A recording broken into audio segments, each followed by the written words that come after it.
कक्षा 8 का 8वीं का ये विज्ञान का है, चैप्टर नंबर 1 है, जिसमें हमें पढ़ना है आकाश दर्शन। देखो आकाश दर्शन मीन्स क्या होता है, कैसे बहुत आकाश में बाद सूर्य होता है, चंद्रमा होती है, ठीक है, बहुत सारे तारे होते हैं। इनके बारे में हमको पढ़ना है, अध्ययन करना है कि क्या है, कैसे छोटे बड़े दिखाई देती है, ठीक है, कितना छोटा है कितना बड़ा है। तो हम जिस ग्रह पर रहते हैं उसे पृथ्वी कहते हैं। सबको पता होगा कि हम पृथ्वी में जो रहते हैं वो क्या है, ग्रह है। दिन में हमें आकाश में सूर्य दिखाई देता है। आइए देखें क्या आकाश में सूर्य के अलावा और कुछ भी है। तो देखो आकाश में और क्या क्या है। किसी ऐसी अंधेरी रात में आकाश को देखें जब बादल ना हो तो आपको बहुत सारे तारे दिखाई देंगे। खासकर ये गर्मी के दिन में दिखाई देता है, बहुत सारे तारे और अलग अलग डिजाइन में तारे दिखाई देते हैं। इनमें से कुछ अधिक चमकीले, कुछ धुंधले होते हैं, कुछ बड़े होंगे, कुछ छोटे। मज़ेदार बात यह है कि इतनी छोटे दिखने वाले ये तारे हमारी पृथ्वी से भी कई गुना बड़े हैं और कुछ तो सूर्य से भी कई गुना बड़े हैं। अब प्रश्न उठता है कि ये तारे हमें इतने छोटे क्यों दिखाई देते हैं। देखो भाई, जो सूर्य जो है ना पृथ्वी से भी बड़ा है। आप पृथ्वी सोच लो कितना बड़ा पृथ्वी होगा, जहाँ पे पूरा संसार के व्यक्ति रहते हैं, वो उतना बड़ा पृथ्वी, उससे भी बड़ा सूर्य है। और सूर्य से भी बड़े बड़े क्या दिखाई देते हैं, तारे होते हैं। और तारे उनसे भी छोटे दिखाई देते हैं, बहुत छोटे छोटे। क्या कारण, क्या चीज़ है, एक हम क्रियाकलाप एक्टिविटी करके देखते हैं। तो समान आकार की 2 फुटबॉल ले लेते हैं, मैदान में जाकर उन्हें एक दूसरे से कम 50 से 80 मीटर दूर रखेंगे। अब लगभग 30 मीटर दूर जाकर इन्हें एक तरफ से इस प्रकार देखेंगे कि दोनों बाल तथा एक सरल रेखा में हो। तो अब दोनों बालों के आकार को ध्यान देंगे तो क्या दोनों बालों का आकार समान नज़र आती है। मतलब कहने का मतलब ऐसा है, देखो इसमें एक बाल यहाँ पे है और एक दूसरा बाल इतना ही बड़ा जो है यहाँ पे है। और आप यहाँ पे कोई आदमी है जो यहाँ पे खड़ा होके वो देख रहा है। जब देखेगा तो आप खुद देख लेना, जैसे इस प्रयोग घर में करके देख लेना, ठीक है। तो ये क्या होगा, ये सामने वाला जो पहले पड़ेगा वो आपको बड़ा दिखाई देगा, जबकि इसका भी आकार उतना ही बड़ा है, लेकिन ये आपको क्या दिखाई देगा, थोड़ा सा इससे क्या होगा, छोटा दिखाई देगा, ठीक है। तो वही ध्यान से देखने पर हमें क्या पता चलता है। देखो यहाँ पे ध्यान से देखने से यहाँ पर हमें आकाश में तारे जैसे कुछ अन्य पिंड भी दिखाई देते हैं जो टिमटिमाते प्रतीत होता है, ठीक है। और टिमटिमाती होती है। ये ग्रह है जो हमारी पृथ्वी की ही तरह सूर्य की परिक्रमा करते हैं। कभी कभी आकाश में कुछ क्षणों के लिए प्रकाश की एक चमकीली रेखाएं दिखाई देती है, वास्तव में जलते हुए उल्का पिंड है। इस तरह हमारी पृथ्वी तथा अन्य ग्रह सूर्य तथा चंद्रमा, उल्का पिंड आदि मिलकर आकाश गंगा की रचना करते हैं। आइए इनके बारे में कुछ जानें। तो देखो ग्रह क्या होता है, हम जानते हैं कि सूर्य होता है, सूर्य के ये सूर्य है, ठीक है, ये सन है। और सूर्य के चारों ओर ना जो भी है पिंड, जो चक्कर लगाते हैं वो क्या कहलाते हैं, ग्रह कहलाते हैं, ठीक है। तो अभी आगे पढ़ेंगे। इसमें बुध होता है, शुक्र होता है, जो पृथ्वी होता है, सब किसका, सूर्य का चक्कर लगाते हैं। तो सब के सब क्या कहलाते हैं, ग्रह कहलाते हैं। तो आगे पढ़ते हैं तारे के बारे में। देखो तो तारे एवं तारामंडल, आकाश में दिखाई देने वाले पिंडों में तारे सबसे आकर्षक होते हैं। देखे हैं, ये ऐसे खगोलीय पिंड हैं जो लगातार प्रकाश एवं ऊष्मा उत्सर्जित करते हैं। सूर्य पृथ्वी का निकटतम तारा है। ध्यान देंगे यहाँ पे दिखा होगा आपको, जो सूर्य दिख रहा है, सूर्य भी एक तारा है। तो पृथ्वी का निकटतम तारा है, यानी पृथ्वी से सबसे पास सूर्य है, ठीक है। और जितना तारे दिखाई देते हैं ना वो सूर्य से और दूर है। तो तारे का निकटतम तारा है। दिन के समय आकाश में सूर्य, ठीक है, सूर्य के प्रकाश के कारण अन्य तारे दिखाई नहीं देते। सूर्य का प्रकाश इतना ज़्यादा हो जाता है कि बाकी तारे क्या हो जाते हैं, छुप जाते हैं। तो अधिकांश तारे पृथ्वी से इतनी दूरी पर हैं कि इनके प्रकाश को पृथ्वी तक पहुंचने में बाप रे लाखों वर्ष तक लगते हैं, ठीक है। जैसे हम जानते हैं कि सूर्य का जो प्रकाश है, ध्यान से समझिएगा, तो जो सूर्य का जो प्रकाश है वो पृथ्वी तक आने में, ठीक है, पृथ्वी तक आने में लगभग 8 मिनट 20 सेकेंड लेते हैं, मात्र उत्तर दूर से। बहुत दूर है, जबकि ना करोड़ों दूर में है। देखो दूरी भी दिया है हमको, ठीक है, ये दिया है कि प्रकाश, नीचे बताऊंगा कितना दूर है पृथ्वी से जो सूर्य है। तो कई तारे ऐसे हैं कि उसको अपने पृथ्वी तक पहुंचने में कई वर्ष लगते हैं, इतने दूर दूर में तारे उपस्थित हैं। अधिकांश तारे पृथ्वी से इतनी दूरी पर हैं कि उनके प्रकाश को पृथ्वी तक पहुंचने में लाखों वर्ष लग सकते हैं। तारों की दूरियाँ जो है प्रकाश वर्ष में दर्शाई जाती हैं। देखो कैसे दर्शाया गया है, यहाँ पे देखते हैं कि प्रकाश वर्ष लगभग 3 लाख किलोमीटर प्रति सेकंड की चाल से, यानी 1 सेकंड में जो लाइट होती है ना, प्रकाश होती है, वो 3 लाख किलोमीटर तय करती है, ठीक है। तो देखो इतना गिनो उसको, इकाई दहाई सैकड़ा तो कहाँ अरब अरब पहुँच जाओगे, इतना देर लगता है, इतना दूरी में है, किलोमीटर के बराबर है। अर्थात हमारा जो पृथ्वी है ना 9.46 × 10⁻12 किलोमीटर, यानी गिनोगे तो क्या इकाई दहाई सैकड़ा गिनने भूल जाओगे, इतना दूर है। और उसके बाद भी हमारी पृथ्वी तक पहुंचने में सूर्य के प्रकाश को 8 मिनट 20 सेकेंड लगभग लगता है। और कई कई तारे तो ऐसे हैं कि बहुत दूर है, उनको हमारे पृथ्वी तक उनके प्रकाश को आने में लाखों वर्ष लग जाते हैं।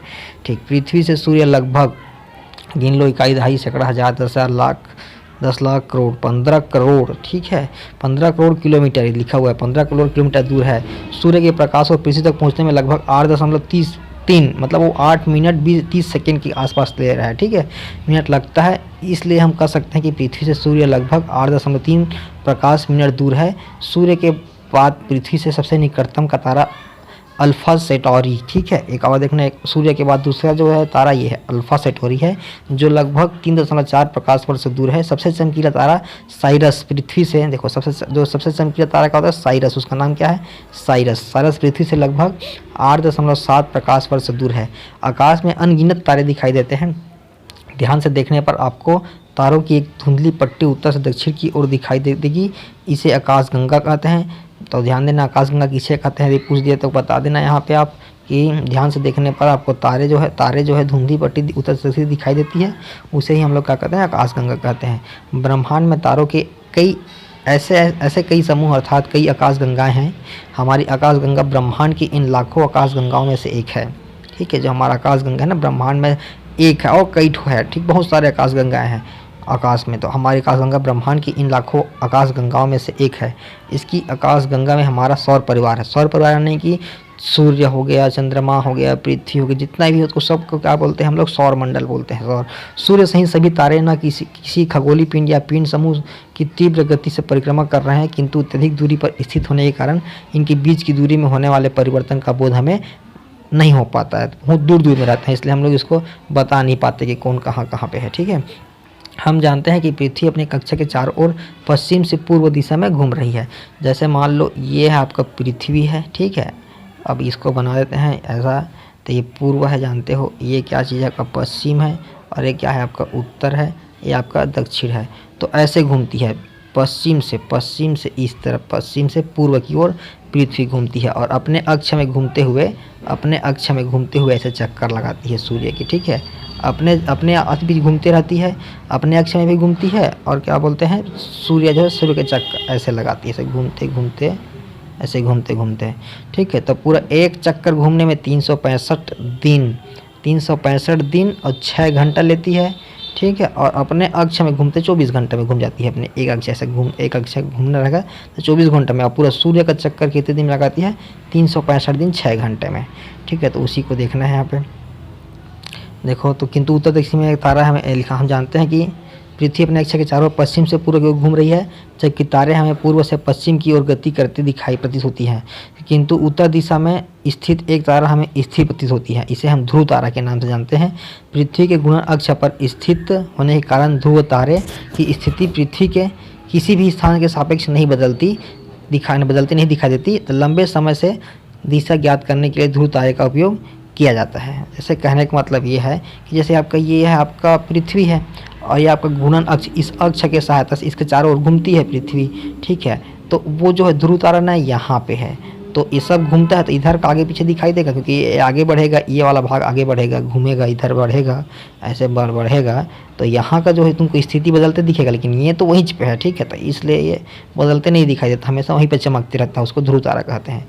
तो ध्यान से देखने पर हमें तारों का कुछ ऐसे समूह दिखाई देती है जो विशेष आकृति का आभास देते हैं। तारों के ऐसे समूह को तारामंडल कहते हैं। यदि क्वेश्चन पूछ दिए कि तारामंडल क्या है, तो यहाँ पर बोल सकते हैं कि ध्यान से देखने पर तारों की है ना, ये दिख रहा है क्या, तारामंडल कहते हैं। तो यहाँ से आप इधर आगे जो विशेष आकृति का भास देते हैं उसको तारामंडल कहते हैं।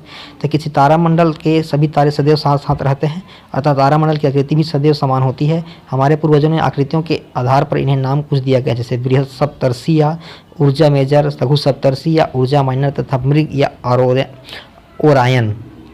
आसानी से पहचानने के लिए देखो यहाँ पे मृग तारा बोलते हैं इसको, ये वाला जो संरचना दिख रही है उसको मृग तारा मंडल कहते हैं। ठीक है, और यहाँ पे सप्तर्षि तारा होगा, देखना है एक सात तारों का समूह जो होगा उसको सप्तर्षि तारा मंडल कहते हैं, ये वाला जो दिख रहा होगा आपका।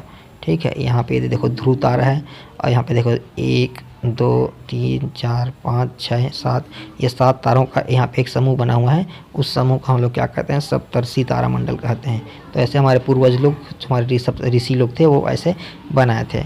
ठीक है। यहाँ पे तारामंडल है, इसे क्या कहते हैं, आसानी से पहचानने वाले तारामंडल में बृहद सप्तर्षि तारामंडल एक है, इसे बिग डीपर भी कहते हैं। इस तारामंडल में बहुत से तारे हैं, जिनमें से 7 सर्वाधिक चमकदार तारे हैं, बड़ी करछुल या प्रश्न चिन्ह जैसे आकृति का होते हैं। ठीक है, और इनमें से 3 करछुल के हैंडल में है तथा 4 कटोरे में है। करछुल के सिरे पर स्थित 2 तारे संकेतक तारे कहलाते हैं। इनको मिलाने वाली रेखा ध्रुव तारे की ओर संकेत करती है। लघु सप्तर्षि में भी अधिक चमक 7 प्रमुख तारे होते हैं। ध्रुव तारा इसे हैंडल के सिरे पर स्थित होता है। मृग या ओरायन की आकाश में दिखाई देने वाला प्रमुख तारामंडल है। इसमें अन्य तारामंडल की अपेक्षा अधिक चमकीले तारे होते हैं। इस तारामंडल की आकृति एक शिकारी की तरह दिखाई देती है। इसे काल पुरुष के नाम से भी जाना जाता है। तो क्वेश्चन कहीं पूछ दिया कि इसे काल पुरुष के नाम से क्यों जानते हैं, तो आपको बताना पड़ेगा कि इसका शिकारी की तरह इसका क्या होती है, आकृति शिकारी की तरह होती है, इसलिए इसका काल पुरुष नाम दिया जाता है। तो रात्रि में इन तारामंडल को पहचानने का प्रयास करें तथा ध्रुव तारे की स्थिति को जाने।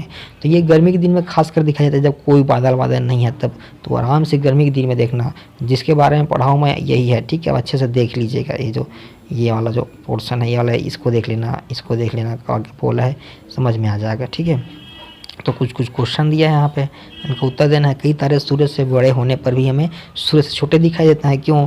तो क्या होता है कि उसकी दूरी ज़्यादा होती है। ठीक है, दूरी अधिक होने के कारण हमें ऐसा प्रतीत होती है, दूरी ज़्यादा हो गया। ठीक है, हमसे पृथ्वी से तारे की दूरी बहुत अधिक होने के कारण हमें छोटे दिखाई देता है। एक तारा पृथ्वी से 3.4 प्रकाश, तो इसका मतलब क्या है? इसका मतलब ये है कि सूर्य जो है पृथ्वी तक, यानी तारा जो है, तारा से पृथ्वी तक लाइट यानी प्रकाश को पहुँचने में 3 मिनट 40 सेकेंड लगता है। ठीक है, उत्तर दिशा में स्थिर प्रतीत होने वाले तारे को आप कैसे खोजेंगे? तो वो अपने स्थिति को कभी अपना स्थिति परिवर्तन नहीं करेगा।